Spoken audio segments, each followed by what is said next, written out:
सावधानी के साथ आपको काम करना होगा और सच्चाई के साथ काम करना होगा। और आप सच्चाई के साथ काम करेंगे तो अधिकार आपको मिलेगा ही। आपको लड़ाई करना है तो कागज़ का लड़ाई कागज़ में ही सरकारी ऑफिसर से लड़ना है।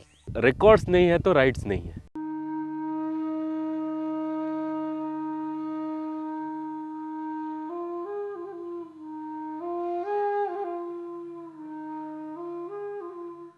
अभी के समय में जो लोगों के दृष्टि से बहुत ही उपयोगी कानून आए हैं, उसमें एक महत्वपूर्ण कानून है अनुसूचित जनजाति और अन्य पारंपरिक वन निवासी वन अधिकार मान्यता अधिनियम 2006। इसमें सरकार ने कहा है कि अंग्रेज़ों के समय में और आज़ादी के बाद भी जो कानून बने, जो नियम बने, जो योजनाएं आई, उससे आदिवासी और आदिवासी के साथ रहने वाले जो वन निवासी है उन पे ऐतिहासिक अन्याय हुआ है। और वो अन्याय दूर करने के लिए उनका जो अधिकार है वन पे, उसको मान्यता देना, इसके लिए ये कानून बनाया है। अब ये कानून 2006 में आया, 2008 में उसके नियम बने। अब वो कानून से जो अधिकार मिले हैं, मैंने जो अभी कहा धारा 3(1) के तहत सामुदायिक अधिकार, उसको प्राप्त करना है तो किस तरह से दावा करना चाहिए, इस पे हम लोगों को ज़्यादा ध्यान देना चाहिए। वह अधिकार लोगों को प्राप्त हो कानून के द्वारा और उसका उद्देश्य जो है कानून बनाने का वो पूरा हो। इसके लिए अभी हमें सब लोगों को ये दावा सामुदायिक वन अधिकार का गांव समाज कैसे करे, इसके ऊपर ज़्यादा ध्यान देना चाहिए। और ये दावा अगर ज़्यादा से ज़्यादा सही ढंग से कानूनी रूप से सारे मुद्दों को ध्यान में लेकर बारीकी के साथ आप कर पाते हैं तो एक बहुत बड़ा काम उससे पूरा होगा। आधी सफलता तो वहीं होगी। सामुदायिक अधिकार का दावा कौन कर सकते हैं? इस कानून का उद्देश्य अगर पूरा होना है तो सामुदायिक वन अधिकार की बात पूरे गांव समाज को करनी चाहिए। तो वो अवसर है कि जो असल में काम करने वाली गांव की इकाई है उसको बांधना, ये भी इसके एक मौका है। तो जहाँ भी संभव है कार्यकर्ता, संस्था, संगठन कोशिश करे कि गांव के सभी मतदाता मिलकर इसका आवेदन करें या तो उसके लिए दावा करें। दावे का जो फॉर्म है उसमें पहले 9 लोगों का नाम लिखें कि जिसमें मुख्य रूप से जो स्त्री पुरुष गांव के काम के लिए भूमिका में रहते हैं, विचार करते हैं, अच्छी तरह से भूमिका रख सकते हैं, उनके नाम लिखें।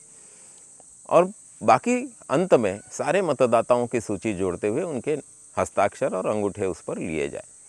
इस समय एक बात ध्यान में रखने की ज़रूरत है कि आमतौर से गांव में ये होता है कि अगर कोई उपस्थित नहीं है और उसके नाम पर दस्तखत करनी है या अंगूठा करना है तो सरलता से कोई भी उसकी दस्तखत कर देते हैं, अंगूठा लगा देते हैं। दूसरे के दस्तखत करना या अंगूठा लगाना ये कानूनी रूप से अपराध है। और कल अगर स्क्रूटनी में या जांच में ये पता चलता है तो आपका पूरा दावा निरस्त हो सकता है। जो कानूनी अधिकार हैं, मात्र आपने गलत दस्तखत किए, गलत अंगूठा लगाया है, दूसरे के नाम पे फर्जी आपने काम किया है, ऐसा बहाना बनाकर व्यवस्था आपके अधिकार को नकार सकती है। बहुत सावधानी के साथ आपको काम करना होगा और सच्चाई के साथ काम करना होगा।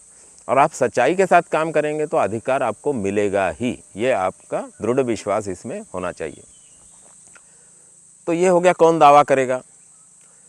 उसके बाद में आता है कि ये दावा करने वाले कितने लोग हैं।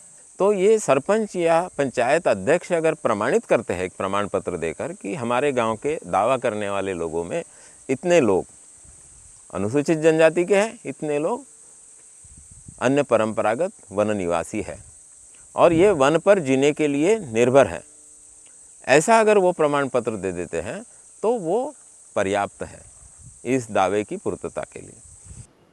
निस्तार के कौन से सामुदायिक अधिकार इसमें शामिल हैं?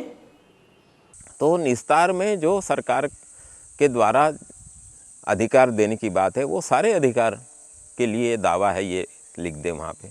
उसको बारीकी में जाने की ज़रूरत नहीं है कि फिर जलाने के लिए लकड़ी लाना है, घास लाना है, ये सब बारीकियाँ लिखने की ज़रूरत नहीं। एक पूरा निस्तार का अधिकार जो भी है वो सारा हमारा है। वो सरकार को भी पता है निस्तार क्या है, तो जब देखना है तो वो अपना देख ले। तो दावा करते वक्त बारीकियों में ज़्यादा जाने की ज़रूरत नहीं है, सीधा सीधा ठोक ठोक निस्तार का अधिकार जो भी है, जैसा भी है, सरकार का जो भी मान्यता है वो हमें चाहिए और उसका हम लोग दावा कर रहे हैं। कौन से क्षेत्र पर सामुदायिक अधिकार का दावा करें? तो लोगों को ये परंपरा से जहाँ उसका इस्तेमाल कर रहे हैं उनको बहुत अच्छी तरह पता है कि कौन सा क्षेत्र है, कितने हेक्टर है, कितने एकड़ है, वो नहीं बता पाएंगे क्योंकि कभी गिना नहीं है, लेकिन जानते हैं कि उत्तर में क्या है, दक्षिण में क्या है, पूरब में क्या है, पश्चिम में क्या है। ये चतुसीमा को बहुत स्पष्ट रूप से उसमें लिखना है और उसके लिए स्पष्ट चिन्हों का उपयोग करना है। जैसे कि उत्तर में अगर मंदिर है तो मंदिर किस देवता का है, क्या नाम से जाना जाता है, वो स्पष्ट रूप से लिखे। दक्षिण में अगर नदी बहती है तो नदी का नाम क्या है वो लिखे। पूरब में अगर कोई समाधि है किसी की तो वो क्या समाधि है वो लिखे। पश्चिम में कोई रास्ता जा रहा है तो वो रास्ता कौन सा है लिखे। इस तरह से सुनिश्चित चिन्ह उसको लिखना चाहिए और उसका एक नजरी नक्शा भी बनाने की बात करें। इससे आप किस क्षेत्र की बात कर रहे हैं, दावा किस क्षेत्र पे कर रहे हैं, वो स्पष्ट हो जाएगा। अब वो कितने हेक्टर है, कितने एकड़ है, ये गिनने वाले बाद में गिन सकते हैं। दूसरा, उस फॉर्म में पूछा गया है कि इसका सर्वे नंबर क्या है, इसका कंपार्टमेंट नंबर क्या है, वो लिखिए। सारी जानकारी लोगों के पास तो नहीं है, ये सारे कागजात और जानकारी सरकार के पास है। और दावा करने वाले लोग ये समझ लें कि जो जानकारी सरकार के पास है ही, उसको सरकार से प्राप्त कर कर लिखने की जिम्मेदारी लोगों की नहीं है। आप ये लिख दीजिए कि सर्वे नंबर और कंपार्टमेंट नंबर, उसके नक्शे और सारे दस्तावेज जो है वो सरकार के पास में है, तो सरकार उसमें से देख ले और लिख ले। और ये चूंकि सरकार के पास सारी जानकारी और कागजात है, उसकी जानकारी और उसकी प्रतिलिपियां हमने नहीं जोड़ी हैं। इतना लिख देना पर्याप्त है। क्या जानकारी चाहिए उतना लिख दिया है। तो इस तरह से लिखना ये कानून से गलत नहीं है, सही बात है। निस्तार एवं गौण वन उपज का परिमाण कैसे लिखें? फिर उसमें एक कॉलम आता है कि आप कितना लाते हैं। अब ये भी कोई लोग गिन कर नहीं लाते, तो जो सच है वही लिखना अच्छा है। नहीं तो लोग चक्कर में फंस जाते हैं कि कितना किलो ला रहे हैं, कितना घन मीटर लकड़ी ला रहे हैं, अंदाज करो। अधिकारी भी कहते हैं कि अंदाज से लिखो। अब अंदाज से आप लिखने जाएंगे तो गलत हो जाएगा। कल उसको जांच में कोई भी आपत्ति लेगा कि आप तो गलत कह रहे हैं। इससे दावा मजबूत करने के लिए आप जो आपको जानकारी नहीं है वो अंदाज से मत लिखिए। जो सच है वही लिखिए कि हम जंगल से लाते हैं। जंगल में हर साल एक जैसी ही उपलब्धता नहीं होती, कभी ज़्यादा होता है, कभी कम होता है, और ज़रूरत भी हर बार सरीकी नहीं होती। तो सच क्या है, कितना लाते हैं, जितना उपलब्ध है और जितना ज़रूरी है, ऐसे ही लिखिए। इस तरह से अगर फॉर्म भरते हैं तो आपका फॉर्म बहुत सरल भी होगा। ज़्यादातर चीज़ें सभी गांव के लिए एक जैसी होगी कि जितना उपलब्ध है और जितना लाते हैं सारे गांव के लिए एक जैसी होगी। सर्वे नंबर, कंपार्टमेंट नंबर सरकार को पता है, लिख ले, सबके लिए एक जैसी होगी। निस्तार अधिकार जो भी है वो सारे हम दावा कर रहे हैं, सबके लिए एक जैसी होगी। अब फ़र्क कहाँ पड़ेगा, सिर्फ चतुसीमा। हर गांव की चतुसीमा अलग होगी, चिन्ह अलग हो गए, उतना लिख लीजिए, बाकी तो फॉर्म एक जैसे ही होगा। तो बहुत सरल हो जाएगा। बहुत आदिवासी लोगों को जो कागज़ से डर लगता है वो डर नहीं लगेगा, ऐसे फॉर्म बन जाएगा। चराई, जल प्रबंधन क्षेत्र और अन्य क्षेत्रों का परिमाण कैसे लिखें? जितने वन अधिकार के मुद्दे हैं जिस पे दावा कर रहे हैं, जैसे आगे आएगा कि फिर चराई का दावा, जल संपत्ति का दावा, प्रबंधन के अधिकार का दावा, तो वो सारे दावों के लिए क्षेत्र मत बदलिए।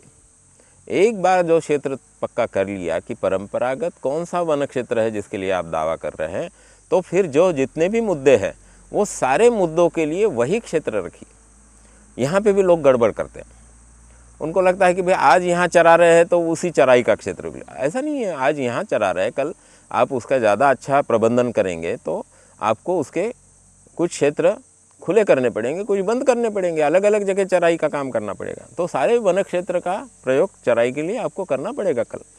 जल संपत्ति में एक बात ध्यान रखें और कि लोग तालाब, कुआं, नदी का ही जल के ऊपर अधिकार मांग करते हैं।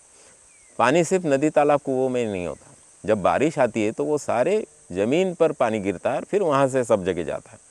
तो पहला तो बारिश का जो पानी ज़मीन पर गिरता है उसके पूरे पानी पे अधिकार की बात करनी पड़ेगी कि जो भू प्रदेश है जिस पे वन अधिकार की बात कर रहे हैं वो सारा जल जो वहाँ पे भूमि पे गिर रहा है, और फिर तालाब नदी सबकी बात आएगी, तो उसकी भी सूची बनाना पड़ेगा।